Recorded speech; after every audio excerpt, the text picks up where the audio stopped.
Hey, how you doing?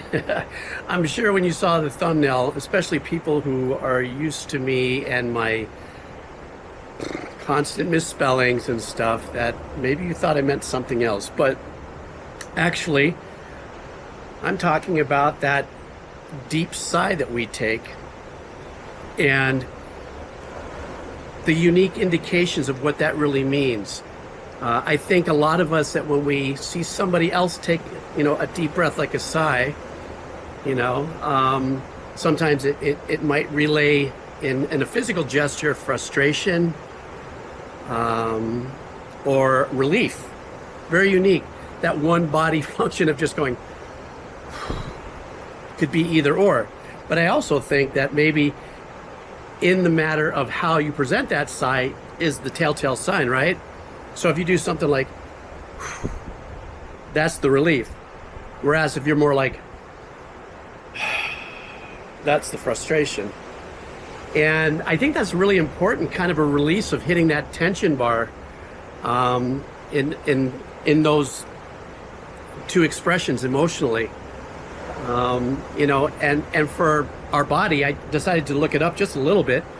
When we do a sigh that's not intentional because of an emotional result, it is said that it is due to maybe resetting. The body wants to reset its breathing pattern, or the little air sacs need to be refreshened, from what I understand.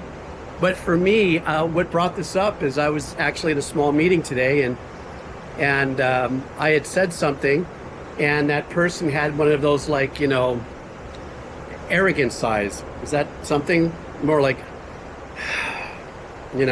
which of course I had to define what was going to respond to it, my ego, or if I was just going to be aware of that person's energy and, not let it rent space in my head, but take note of it.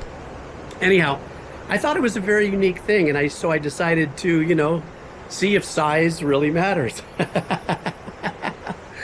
There's a duality to it. Yeah. There's the physical response on why you want to sigh, or the emotional response. I decided I want to put this out because I thought it was just a really unique subject matter. And yeah, it was a pretty funny thumbnail, if I do say so myself. Anyhow, I think sighs do matter.